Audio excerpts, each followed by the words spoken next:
আচ্ছা শুভেন্দু বাবু,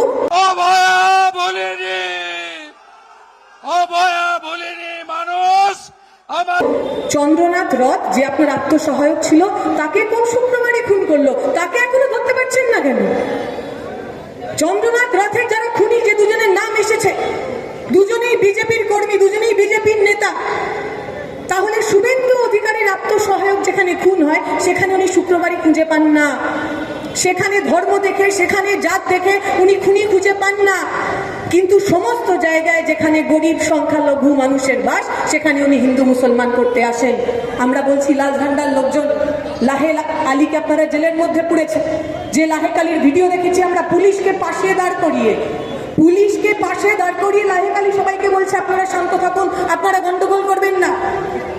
সেই ভিডিও আমরা সবার সামনে দেখলাম, সেই প্রমাণ আমরা সবার সামনে দেখলাম। তবু ওরা লাহে কালীকে জেলের মধ্যে ভরে রেখেছে। ওরা ভাবছে সিপিএম কে জেলে পুরলে বোধহয় আমরা সংখ্যায় কমে যাব, হয়তো আমরা ভয় পেয়ে যাব। ওরা জানে না আমরা খানিকটা শ্রীকৃষ্ণের মতোই।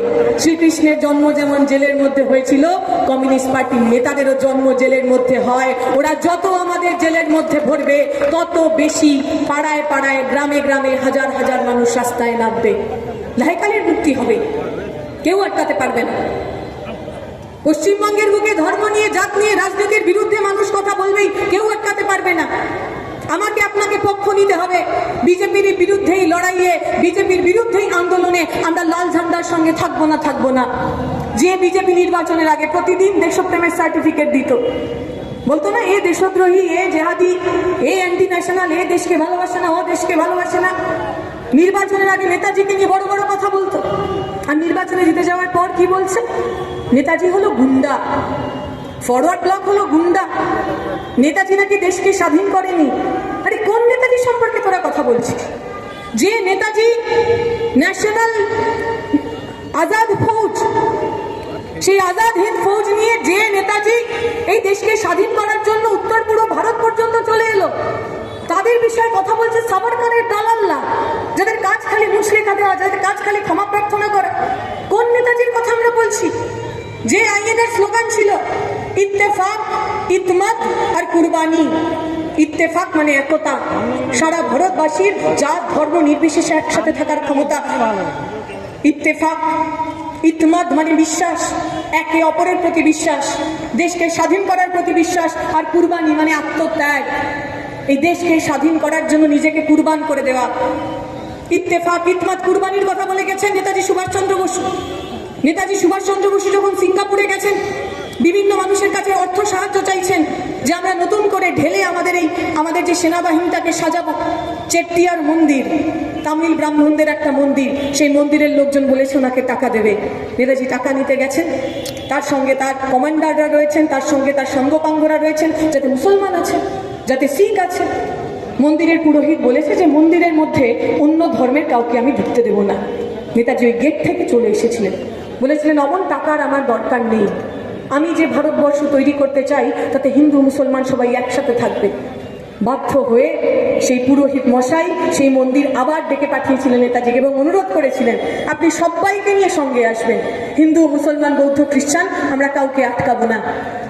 ওই মন্দিরের পুরোহিত যখন তার জয় তিলক মুসলমান হিন্দু শিখের কপালে পরিয়ে দিচ্ছেন, তার মধ্যে ভারতবর্ষ ছিল, তার মধ্যে দেশপ্রেম ছিল, তার মধ্যে দেশকে ভালোবাসা ছিল, তার মধ্যে হিন্দু মুসলমান ছিল না, সাম্প্রদায়িকতা ছিল না, তার মধ্যে একটা নির্দিষ্ট ধর্মের প্রতি ঘৃণা ছিল না, তার মধ্যে একটা দেশকে শুধু একটা ধর্মের তৈরি করার কোনো বাসনা ছিল না। যারা ওখানে ছিলেন তারা ধার্মিক মানুষ, তারা ধর্ম পালন করতেন, কিন্তু তারা এটাও মনে করতেন আমার ধর্মের চাইতেও বড় যদি কিছু হয় সেটা মানব ধর্ম। তাদের কাছে ভারতবর্ষের চাইতে, এই দেশের চাইতে আর বড় অন্য কোনো কিছু ছিল না। আজকে ওরা বিজেপি সরকারে আসার পর নেতাজিকে আরো বেশি গালমন্দ করবে, কারণ নেতাজি যে ইত্তেফাক, ইতমাদ আর কুরবানির কথা আমাদের শিখিয়ে গেছেন, নেতাজি যে সাম্প্রদায়িক সম্প্রীতির কথা শিখিয়ে গেছেন, নেতাজি যে ব্রিটিশের বিরুদ্ধে আপসহীন লড়াইয়ের কথা শিখে গেছেন, বিজেপি আরএসএস আজীবন এদের বিরুদ্ধে লড়েছে। আমি অনুরোধ করব আপনাদের সবাইকে, আগামী দিনের যে লড়াই, এই লড়াই আমার আপনার লড়াই। যে মানুষ একটা সময় তৃণমূলকে ভোট করেছিলেন, আমি আপনাদের বলবো, ভোটের সময় আপনাদের এলাকার একটা গান খুব ফেমাস হয়েছিল, আমরা যখন নির্বাচনে লড়ছি আমরাও সেই গানে নাচতাম, মারচোর। এমন ফেমাস হয়েছিল গানটা যে প্রত্যেক র্যালিতে ওই গানটা একবার না বাজালে কেউ বাড়ি যেত না। শুনতে ভালো লেগেছে। শওকত মোল্লা তিনি জেলে গেছেন, আরো অনেক কিছু হয়েছে। কিন্তু আমি বলবো যে সাধারণ মানুষ যারা তৃণমূলকে ভোট দিতে, অনেকে বিজেপিকে হারানোর জন্য তৃণমূলকে ভোট দিয়েছেন, অনেকে বিজেপির ভয়ে তৃণমূলকে ভোট দিয়েছেন, আমি আপনাদের সবার কাছে হাত জোড় করে বলছি, যদি বাংলাকে বাঁচাতে হয়, যদি আগামী দিনে ধর্মনিরপেক্ষ ভারতকে বাঁচাতে হয়, তাহলে আমার আপনার একমাত্র বন্ধুর নাম লাল ঝান্ডা। আসুন আমরা লাল ঝান্ডাকে শক্ত করে ধরি, আসুন আমরা লাল ঝান্ডাকে চোখের মণি মতো করে বাঁচাই। কারণ যে তৃণমূল কিছুদিন আগে আপনার কাছে ধর্মের নামে ভোট চেয়েছিল, যে মমতা ব্যানার্জি মাইকে দাঁড়িয়ে ক্যা ছি ছি এসআইআর করতে দেব না, এনআরসি সিএ করতে দেব না বলেছিল, মমতা ব্যানার্জি ক্ষমতায় থাকার সময় 26 লাখ মানুষের নাম বাদ গেছে। 26 লাখ, তার চেয়ে আরো বেশি মানুষ যাদের ভোটাধিকার কেড়ে নেওয়া হয়েছে, প্রায় 51 লাখের কাছাকাছি, যাদের মধ্যে বেশিরভাগই আমার আপনার মতো গরিব মানুষ, মুসলমান মানুষ, মতুয়া মানুষ। যে মানুষ এত বছর ধরে এই দেশে ভোট দিয়েছেন, তাদের ভোটাধিকার ওরা কেড়ে নিয়েছে। মমতা ব্যানার্জির নির্বাচনে হারার পর তৃণমূলের দোর্দণ্ড প্রতাপ নেতারা যারা মাইকে দাঁড়িয়ে বলতেন 4 তারিখের পর পাড়ায় পাড়ায় ডিজে বাজাবো, বলতেন তো, 4 তারিখের পর তাদের বাড়িতে এমন ডিজে বেজেছে যে এখন একদম শ্মশানের নিস্তব্ধতা। এখন ডিজেও বাজছে না, রবীন্দ্রসঙ্গীতও বাজছে না, লোকসঙ্গীতও বাজছে না, কিছুই বাজছে না। তাহলে আমার আপনার ভোট নিয়ে যারা নির্বাচনে জিতলেন, নির্বাচনে হেরে যাবার পর তারা আমার আপনার কথা ভাবলেন না। কারণ যতক্ষণ আপনি ভোট, যতক্ষণ আপনার জন্য ওরা সিংহাসনে বসতে পারে, ততক্ষণ আপনার মূল্য আছে। যদি আপনার ভোটে ওদের আর সিংহাসন না গরম হয়, যদি ওর পকেট গরম না হয়, তাহলে আপনার জীবনের মূল্য নেই। আমাদের কাছে তা নয়। আমরা সরকারে থাকি অথবা না থাকি, পাড়ায় পাড়ায় এসআইআর এর জন্য ক্যাম্প তৈরি করেছিলাম আমরা। এখনো আমাদের কমরেডরা বিভিন্ন ট্রিবিউনালে আমার আপনার জন্য লড়াই করছে। আমরা বলছি আগামী নির্বাচনের আগে যতক্ষণ না পর্যন্ত এসআইআরে বাদ যাওয়ার সমস্ত বৈধ ভোটারের নাম উঠছে, ততদিন পশ্চিমবঙ্গে কোনো রকম নির্বাচন আমরা হতে দেব না। ভোটার ছাড়া কোনো ভোট হবে না। আগে মানুষের নাম তুলুন, আগে তাদের ভোটাধিকার ফেরত দিন, তারপর নির্বাচন করবে। আমরা আপনাদের কাছে অনুরোধ করব, বিজেপির বিরুদ্ধেই লড়াইয়ে আমাদের একসাথে হতে হবে। আর কিছুদিনের মধ্যেই পঞ্চায়েত নির্বাচন হবে। পঞ্চায়েত নির্বাচনে আমাকে আপনাকে প্রমাণ করতে হবে যে এই দেশটা কার। আমরা একটা ওই এনআরসি এর সময় কবিতা বলতাম যে সভি কা খুন হ্যায় ইহাঁ কি মিট্টি মে শামিল, সভি কা খুন হ্যায় ইহাঁ কি মিট্টি মে শামিল, কিসি কা বাপ কা হিন্দুস্তান থোড়ি হ্যায়। আমার আপনার সবার বাপ ঠাকুরদা এই দেশটাকে বানিয়েছে। ওই দিল্লিতে যে সমস্ত ছাত্রছাত্রীরা লড়াই করছিল ককরোচ জনতা পার্টির নাম দিয়ে, হাজার হাজার সাধারণ ছেলে মেয়ে যে মিছিলে হাঁটছিল, ওরা দেখিয়ে দিয়েছে যে ये देश हम सबका है। এই দেশটা আমাদের প্রত্যেকের, এই দেশটা আমাদের সবার। বিজেপি আমার আপনার কাছ থেকে এই দেশের অধিকার কেড়ে নিতে পারি না। আগামী পঞ্চায়েত নির্বাচনে আমার আপনার চ্যালেঞ্জ থাকবে, আমাকে আপনাকে প্রমাণ করতে হবে। ওই যে বলছিল আগের বক্তারা যে লাল ঝান্ডা মার খায়, লাল ঝান্ডা জেলে যায়, কিন্তু লাল ঝান্ডা ময়দান ছেড়ে পালায় না। আমি বলছি লাল ঝান্ডা মার খাবে, লাল ঝান্ডা জেলে যাবে, কিন্তু তার সঙ্গে সঙ্গে এবার থেকে লাল ঝান্ডা যা করবে, লাল ঝান্ডা পাল্টা দেওয়া শুরু করবে। খালি বসে বসে মার খাবে না, পাল্টা দেবে, জেলে যাবে, কিন্তু ময়দান ছেড়ে পালাবে না। আগামী পঞ্চায়েত নির্বাচনে বুথে বুথে ব্যারিকেড তৈরি করব আমরা। যারা মনে করছেন তৃণমূলের বিভিন্ন অপাঙ্ক্তেয় নেতা, তৃণমূলের বিভিন্ন ছেড়ে যাওয়া নেতা, তৃণমূলের নানা ধরনের দুর্নীতি করা লোকজন, তাদেরকে পার্টিতে নিয়ে তারা বিজেপির বিরুদ্ধে লড়াই করবেন, আমি বলছি পারবেন না। মনের মধ্যে যদি দুর্নীতি থাকে, মনের মধ্যে যদি অপরাধ থাকে, তাহলে সে কখনো ফ্যাসিবাদের বিরুদ্ধে লড়াই করতে পারে না। লাল ঝান্ডাই পারবে। আমি আমার কথা দীর্ঘায়িত করব না, যে দুটো কথা বলে শেষ করা। পশ্চিমবঙ্গের মানুষ, সাধারণ মানুষ, খেটে খাওয়া মানুষ, এই ভাঙড়ের মানুষ, এই ভাঙড় একটা সময় লাল ঝান্ডার ঘাঁটি ছিল। 2016 নির্বাচনে জিতেছিলাম আমরা। সারা বাংলায় যখন বিপর্যয় হচ্ছিল, ভাঙড় লাল ঝান্ডা থেকে মুখ ফেরায়নি। আমি মনে করি ভাঙড়ের মাটি খুঁড়লে এখনো লাল ঝান্ডাই পাওয়া যাবে। তাই আগামী নির্বাচনে ভাঙড়ের মানুষের কাছে আমার অনুরোধ, লাল ঝান্ডার এই লাল ঘাঁটিকে আপনারা পুনরুদ্ধার করুন, লাল ঝান্ডার এই লাল ঘাঁটিকে আপনারা বাঁচিয়ে তুলুন। ভাঙড় আগামী দিনে পথ দেখাবে, ভাঙড় পথ দেখাবে সারা পশ্চিমবঙ্গকে। আমরা এখনো ভাঙড়ের দিকে তাকিয়ে থাকি। ভাঙড়ের জনগণ, ভাঙড়ের সংগ্রামশীল মানুষ, তাদের দিকে তাকিয়ে থাকি। আমি বিশ্বাস করি আপনারা এই পথ দেখাবেন। জ্যোতিবাবু বুদ্ধদেব ভট্টাচার্য এরা আমাদের শিখিয়ে গেছে যে পশ্চিমবঙ্গের মাটিতে ধর্মনিরপেক্ষতাকে প্রতিদিন কিভাবে প্র্যাকটিস করতে হয়।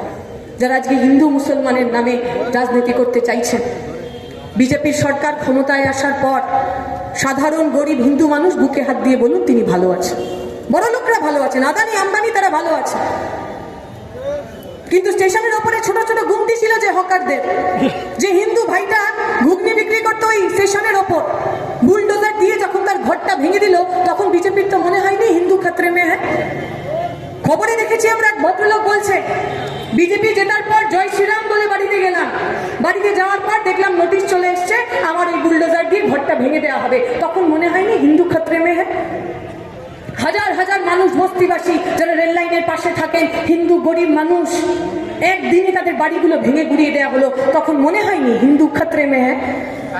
নীট পরীক্ষায় কেলেঙ্কারির কারণে 19 জন ছাত্রছাত্রী মারা গেলেন, 19 জন, প্রত্যেকটা ছেলে মেয়ে হিন্দু, তখন মনে হয়নি হিন্দু খাতরে মে হ্যাঁ।